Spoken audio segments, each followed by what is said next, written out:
की शुरुआत में हमें दिखाया जाता है कि जिन्मू हॉस्पिटल में आया होता है अपनी मॉम को देखने के लिए। यहाँ पे बैठे बैठे सोच रहा होता है एलिक्सियर ऑफ लाइफ को बनाने के बारे में, जिसे बनाने के लिए जिन्मू को 3 आइटम चाहिए, लेकिन फिलहाल उसके पास एक भी आइटम नहीं होता है। यहाँ पर जिन्मू को उन आइटम्स को कलेक्ट करना है तो उसको उसी डंजन में जाना होगा, करना होगा। अगले सीन में जिन्हू जिन्हो के साथ बैठा हुआ है और एहू ने जिन्हू को जो ऑफर दिया होता है जिन्हू उस ऑफर के लिए मान चुका है। इसका मतलब यहाँ पर यह हुआ कि जिन्हू इस लड़के के साथ 19 सी रैंक मिशन पर जाएगा। ये बात सुनने के बाद जिन्हू यहाँ पर खुश तो हो जाता है, लेकिन जिन्हू उसे कहता है मेरे एक कंडीशन है। जिन्हू उसे कहते हैं कि तुम और मैं हम दोनों ही इस मिशन पर जाएंगे और हमारे अलावा कोई नहीं जाएगा। जिन्हू कहता है ये क्या बात हुई, सी रैंक मिशन में सिर्फ हम दोनों जाएंगे। इसका आगे जिन्हू बताता है एक सी रैंक मिशन में जाने के लिए कम से कम 8 लड़के चाहिए होते हैं। ये बात सुनने के बाद जिन्हू कहता है अगर ऐसा है तो तुम लोगों की कमी को पूरा करने के लिए लोगों को ढूंढो,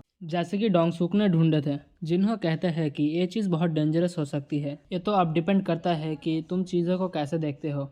तुम खुद ही सोचो, हम लगातार 19 मिशन को बिना किसी इंजरी के कंप्लीट कर लेते हैं तो तुम्हारी पापा तुम्हारे ऊपर ध्यान देने लग जाएंगे। जिन्हू के बात सुनकर जिन्हो बहुत ही मोटिवेटेड हो जाते हैं और वो तैयार हो जाता है काम करने के लिए। होता है जो कि रनिंग कर रही है और पानी पी रही है। थोड़ी सी स्ट्रेचिंग करने के बाद चाहे इन कहती है तुम बाहर आ जाओ, मैं तुम्हें देख सकता हूँ। तभी यहाँ पर एक आदमी बाहर निकलता है और वो उससे कहता है ये एस रैंक का हंटर से ही उम्मीद थी। इसी के साथ वो चाहे इनको अपना बिजनेस काट देती है। इसके बाद सीन शिफ्ट होती है जिन्हो के पास। जिन्हो अपने फादर के साथ एक गाड़ी में बैठे हुए हैं। यहाँ पर जिन्हो के फादर कहते हैं गेट्स के आने के बाद इस दुनिया में बहुत कुछ चेंज हो चुका है, जैसे कि इंफ्रास्ट्रक्चर और इकोनॉमी। ये कहीं ना कहीं उन डंजन से लिंक्ड है, खासकर इंफ्रास्ट्रक्चर। इसके साथ साथ वो ये भी कहते हैं डंजन से जो भी सामान मिलता है उसके बिना दुनिया को चलाना बहुत ही मुश्किल हो जाता है और उन रिसोर्सेस को खाली हंटर्स ही ला सकते हैं। अब यहाँ पर जिन्हो भी अपने पापा के बात बड़ी आराम से बैठकर सुनते हैं। जिन्हो के फादर ये भी बताते हैं कि हंटर एसोसिएशन एक ऐसी गवर्नमेंट एजेंसी है जो कि सभी हंटर्स को ऑपरेट करती है। साथ ही साथ हंटर्स एसोसिएशन नए हंटर्स को क्लासिफाई करती है और उनकी रैंक को भी बताती है। इसके साथ ही साथ वो अचानक अपेयर होने वाले गेट्स और डंजन ब्रेक को भी संभालते हैं। लेकिन एटलास है तो वो एक गवर्नमेंट एजेंसी है ना। उसके फादर ये भी बताते हैं ज्यादातर रिसोर्सेस को गिल्ड्स ही संभालते हैं और गिल्ड्स एक ऐसा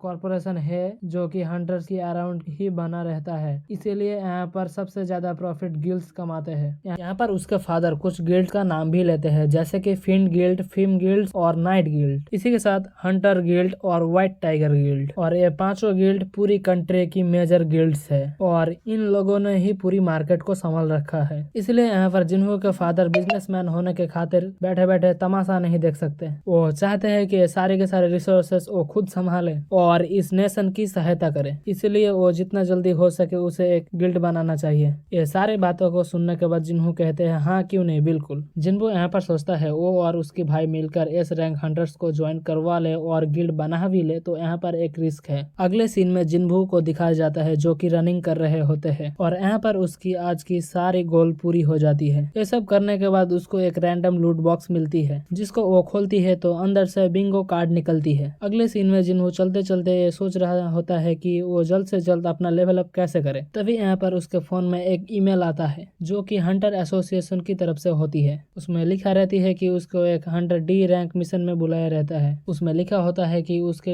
एक डी रैंक मिशन के लिए बुलाया होता है। जिन्हो उसको देखकर सबसे पहले सोचता है कि उसको ये मिशन करना ही नहीं है, लेकिन वो एट द एंड तैयार हो जाता है। अगला सीन एक अलग सी जगह की होती है जहाँ पर हमें मिस्टर सॉन्ग को दिखाया जाता है, जहाँ पर वो अपने एक स्टूडेंट के साथ बैठे हुए होते हैं। उनको भी यहाँ पर एक ईमेल आ रखा है। मिस्टर सॉन्ग को उनका स्टूडेंट पूछते हैं क्या आप रिटायरमेंट के बारे में सोचा नहीं है। और ये बात सुनने के बाद मिस्टर सॉन्ग को गार्डन टेम्पल की सारी बातें याद आ जाती है, लेकिन वो अपनी स्टूडेंट को बताते हैं मेरा हाथ भी जा चुका है और मैं बूढ़ा भी हो चुका हूँ तो मुझे लगता है कि रिटायर लेनी चाहिए। अगला सीन मासीमा की होता है जो कि अपनी बेटी के साथ है एंड इसको भी ईमेल आ रखा है हंटर एसोसिएशन की तरफ से। अब यहाँ मासूमे की वाइफ भी उसे सेम बात कह रही थी कि आपको हंटर गिरी छोड़ देनी चाहिए क्योंकि लास्ट मिशन में बहुत सारे लोगों की जान चली गई थी। आप भी बहुत मुश्किल से वापस आए हैं। अपनी वाइफ की सारी बात सुनने के बाद मासीमो रिप्लाई देती है, अगले साल से अपनी बेटी किंडरगार्टन जाने लगेगी और इनकी दूसरी बेटी भी है जो कि जूनियर हाई में पढ़ती है, इसलिए इनको पैसों की बहुत ही जरूरत है। मासूमा कहते हैं कि हंटर एसोसिएशन वाले हम जैसे लो रैंक हंटर्स को कभी भी मुश्किल मिशन में नहीं भेजता है, वो तो पिछली बार हमारी किस्मत खराब थी। ये बात सुनने के बाद मासूमा की वाइफ थोड़ी सी रिलैक्स हो जाती है और कहती है मुझे ये बात नहीं कहनी चाहिए थी। मासूमा कहते हैं कोई बात नहीं, ऐसा हो जाता है।